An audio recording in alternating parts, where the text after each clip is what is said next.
Halo guys, welcome back again to my channel bersama saya Hansen di sini dan seperti biasanya setiap harinya saya akan buatkan video seputar cryptocurrency. Apa kabar kalian hari ini semuanya? Semoga dalam keadaan yang baik-baik saja. Teman-teman, volatilitas di minggu ini menurut saya belum akan selesai dan malam hari ini sampai beberapa hari ke depan saya rasa volatility di market kripto akan kembali meningkat.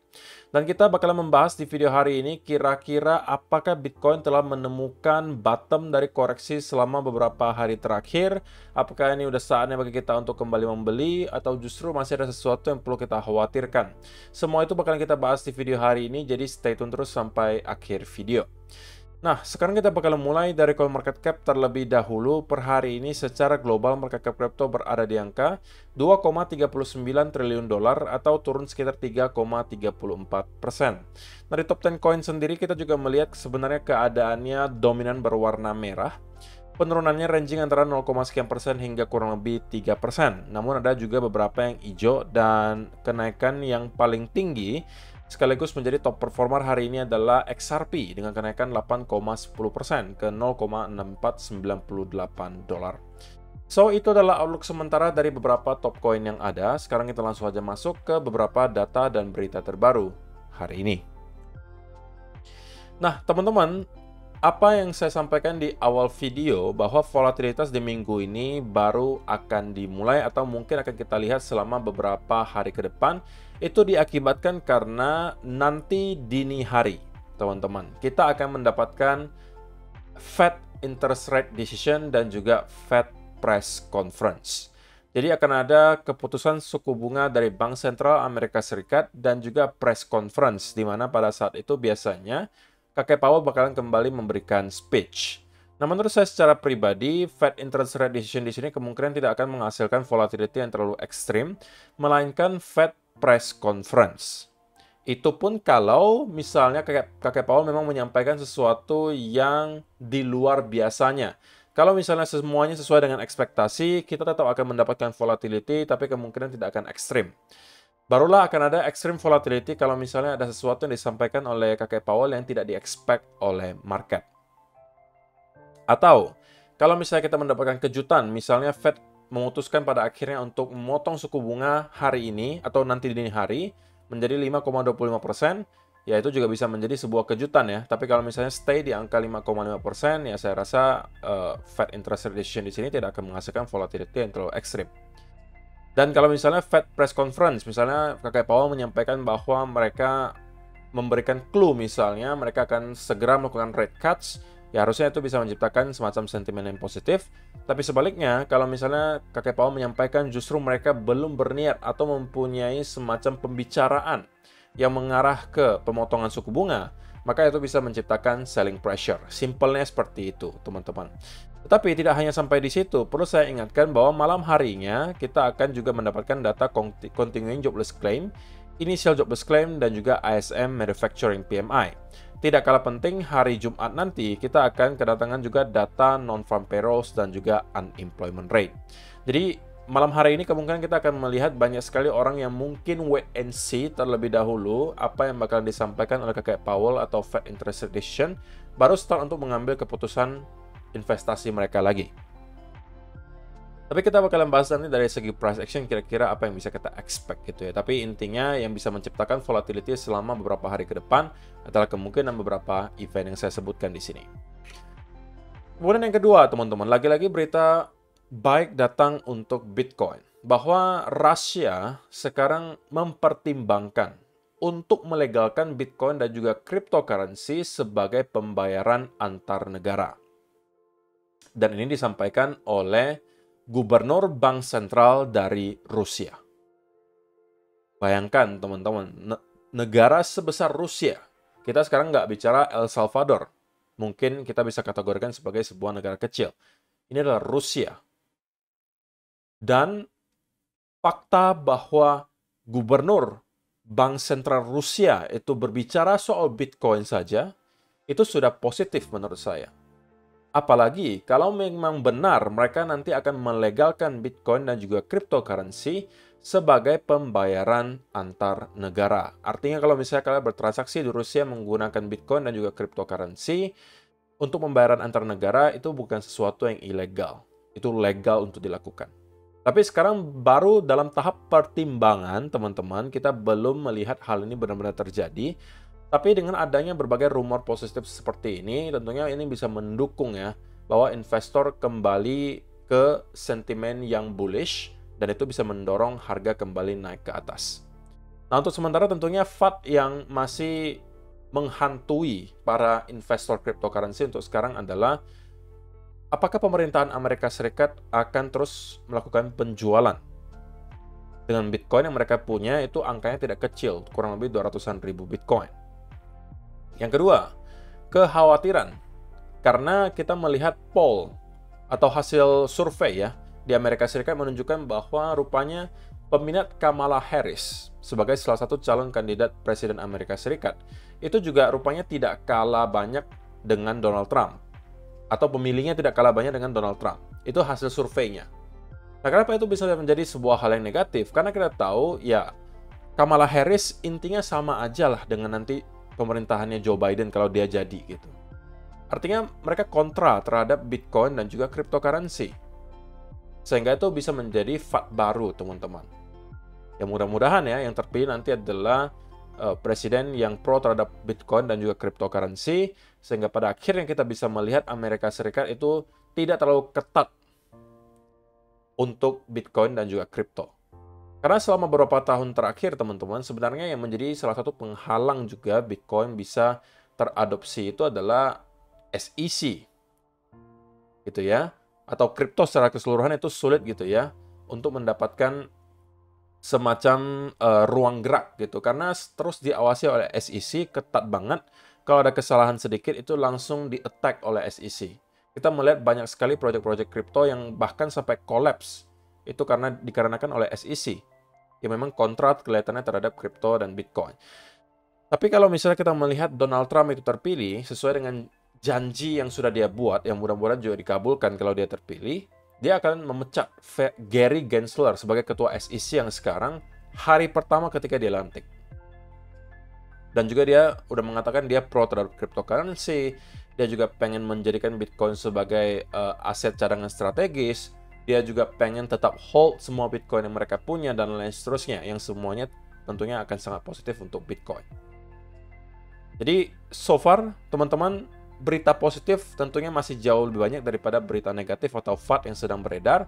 Tapi kita tetap harus mewaspadai jika memang ada FUD baru yang bakalan dirilis gitu ya. Kita nggak tahu. Tapi untuk sementara lebih banyak rumor positif menurut saya daripada rumor negatif, terutama menjelang nanti kuartal 4 tahun 2024. Kemudian teman-teman, kalau misalnya kita bicara spesifik soal FOMC gitu ya, atau Fed Interest Rate Decision, kita melihat 3 kali sebelumnya FOMC itu ditandai dengan garis kuning di sini, teman-teman. 2 kali dari 3 kali terakhir FOMC itu kita melihat merupakan hari penanda bottom dari koreksi Bitcoin. Terjadi di sini kita menemukan bottom dan kita rally, terjadi di sini juga kita menemukan bottom dan kemudian rally. Hanya yang terakhir saja di mana FOMC itu sekaligus CPI malam hari ini ya, kita kemudian melihat sell off. Nah, pertanyaannya, apakah kali ini kita akan mengulangi apa yang terjadi di sini atau yang ini? Who knows? Tapi intinya memang biasanya FOMC akan membawa semacam volatility. Kalaupun tidak di hari H, biasanya keesokan harinya gitu. Oke? Nah, sebelum kita masuk ke chart, teman-teman, saya pengen bagi-bagi token gratis untuk kalian. Ini adalah salah satu project yang mungkin kalian lihat sangat hype belakangan, L3. Untuk teman-teman yang mendaftar dengan link yang saya sediakan di kolom description box di bawah, masing-masing dari kalian akan mempunyai kesempatan untuk memenangkan 333 token L3 di sini, yang sekarang sedang diadakan launch pool oleh Bybit. Nah, kalian harusnya sudah tahu bahwa Bybit merupakan salah satu exchange yang saya pakai secara pribadi rutin untuk trading, teman-teman. Karena di sini kita tahu bahwa liquidity-nya sangat tebal, tidak perlu diragukan lagi karena Bybit merupakan salah satu exchange cryptocurrency terbesar di dunia yang menyediakan berbagai fitur yang tentunya kalian butuhkan. Selain itu juga mereka selalu mengadakan event yang sangat menarik, baik dari segi launch pool, buy starter, dan lain seterusnya yang bisa menghasilkan kalian rewards tambahan.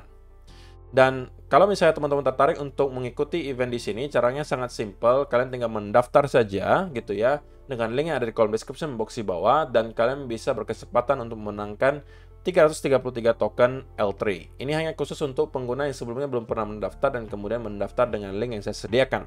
Nah, kalau misalnya teman-teman sudah merupakan pengguna Bybit dan menggunakan link saya, kalian juga bisa ikutan launch pool di sini, teman-teman, dan berpartisipasi menggunakan USDT. Why not? Siapa tahu kalian menjadi pemenang dan kalian bisa mendapatkan token ini secara gratis, teman-teman. Atau kalian pemegang token MNT, kalian juga bisa ikutan di sini. So, kalau misalnya kalian tertarik, langsung aja link pendaftarannya sudah ada di kolom description box di bawah. Dan ini adalah page untuk announcement dari launch pool-nya ya, teman-teman. Kalian bisa stake menggunakan token L3, USDT, atau token MNT, dan kalian bisa mendapatkan share dari total 16.666.667 token L3 yang bakalan dibagikan ke semua pengguna Bybit. So, tunggu apa lagi? Kalau misalnya kalian mau mendapatkan uang gratis, silahkan langsung aja daftar dengan link yang sudah saya sediakan di kolom description box di bawah. So, teman-teman, kita langsung aja masuk ke chartnya Bitcoin. Apa yang sedang terjadi dalam 24 jam terakhir sebenarnya cukup membosankan ya, bahwa kita hanya cenderung mendapatkan konsolidasi di sekitaran area range 67 sampai 66 ribu dolar. Dan tentunya untuk sementara kita masih harus tetap mewaspadai ada koreksi lebih lanjut, teman-teman. Kalau misalnya diperhatikan sebenarnya untuk sementara, secara pattern ada berita baik, gitu ya. Ada berita baik secara pattern, yaitu adalah kita membentuk potensial falling wedge, yang secara teori merupakan pattern bullish. Nah, tetapi teman-teman, ketika kita berbicara sebuah pattern, kita baru boleh masuk ke setup dengan pattern tersebut apabila patternnya telah tervalidasi. Contoh simpelnya, kalau bicara double top, ketika kita baru sell off di sini, ini double topnya belum tervalidasi, teman-teman. Sehingga kalau kalian masuk di sini, ini prematur. Karena bisa aja kita tidak breakdown di bawah neckline dan justru kembali take off ke atas. Double topnya baru akan tervalidasi kalau misalnya kita breakdown di bawah neckline. Nah, ini adalah setup entry untuk kalian. Sama juga kalau kita bicara soal falling wedge di sini. Secara teori, falling wedge merupakan pattern bullish. Tetapi, falling wedge di sini baru akan tervalidasi apabila kita berhasil breakout dari upward trend line-nya di sini. Oke? Dan ini mungkin bisa menjadi peluang setup untuk teman-teman.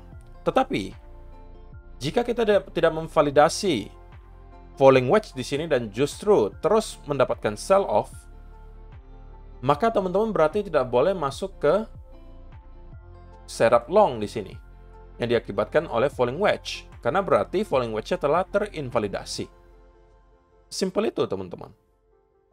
Oke? Dan untuk sementara memang kita belum berhasil untuk breakout di atas upward trend line-nya.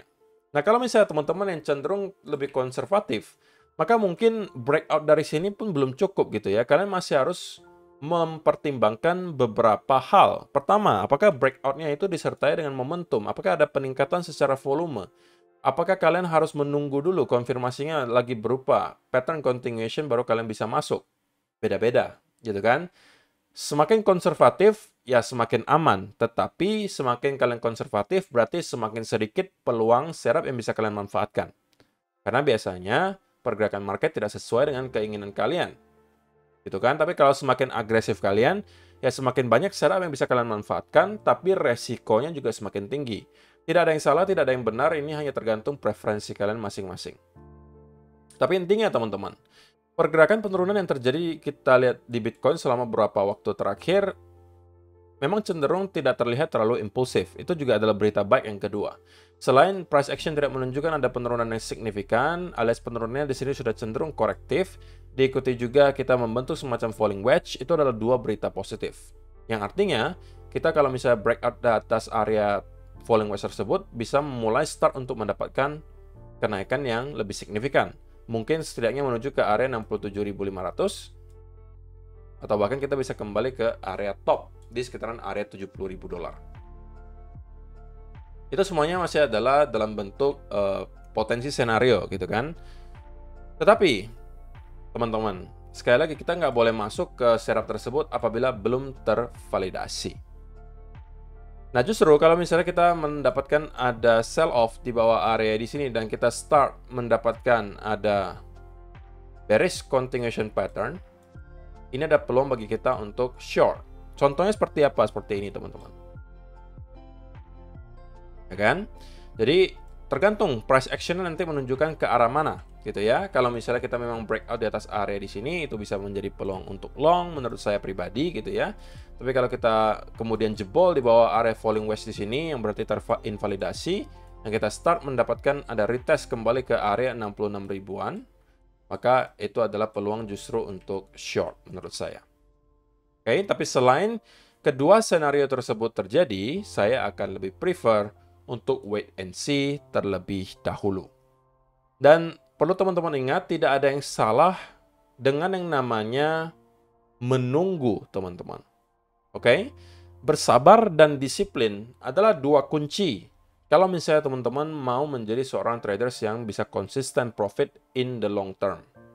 Kalau kalian tidak mempunyai salah satu dari kedua hal ini, kalian nggak bisa bersabar dan juga nggak bisa disiplin, cepat atau lambat kalian kembali akan masuk ke jurang setan, gitu ya, atau siklus yang tidak akan berhenti membuat kalian mengulangi cycle yang sama, di mana awalnya kalian profit konsisten karena kalian disiplin, kemudian kalian mulai overconfidence, kemudian kalian mulai mengambil keputusan yang sewenang-wenang. Artinya kalian karena overconfidence, kalian start untuk tidak menggunakan stop loss, menggeser stop loss, atau bahkan kalian menaikkan leverage-nya. Itu semuanya kalian lakukan ketika kalian overconfidence. Yang kemudian terjadi, kalian kembali mendapatkan loss yang besar, lalu kalian tidak menerima loss tersebut, dan kalian melakukan average down, ujung-ujung kembali liquid. Ulang lagi dari awal, disiplin lagi, dan lain seterusnya. Nah, jangan sampai itu terjadi ke kalian. Menjadi seorang traders yang bisa profit konsisten, teman-teman, itu bukan berbicara soal seberapa banyak kira-kira kalian bisa benar menebak market sekali lagi. Tapi seberapa disiplin kalian menerapkan risk management yang baik, menerapkan trading plan yang baik, dan bersabar menunggu setup yang kalian mau. Itu saja, teman-teman. Kalau kalian mengerti hal itu dan kalian benar-benar melakukan tiga hal tersebut, saya cukup yakin kalian akan bisa menjadi trader yang konsisten profit. Tapi kalau ada salah satu yang miss dari yang tiga saya sebutkan tadi, sepertinya cepat atau lambat kalian bakalan masuk kembali ke jurang yang tadi saya sebutkan. Dan akan berulang-ulang seperti itu. Jadi please jangan kalian lakukan itu. Oke? Nah, tapi teman-teman, kalau kita bicara soal weekly candle ya sebenarnya belum banyak yang berubah, bahwa untuk sementara saya masih expect area 66 sampai 67 ribu di sini masih akan provide support. Kenapa? Karena ini sudah menjadi area weekly support. Kita telah berhasil untuk reclaim area tersebut dan sekarang sedang mendapatkan 2 minggu retest. Nah, tentunya hal ini bisa berubah apabila minggu ini kita melihat weekly close kembali di bawah 66.000.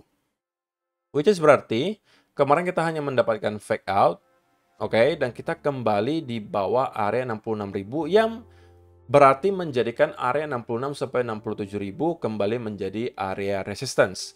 Dan kalau itu yang kita lihat, maka itu bukan berita baik karena kemungkinan besar kita akan kembali ngeretest setidaknya ke area 60 ribuan atau bahkan kita bisa breakdown menuju ke area 50 ribuan. Untuk kembali membentuk wave ketiga dari konsolidasi di sini.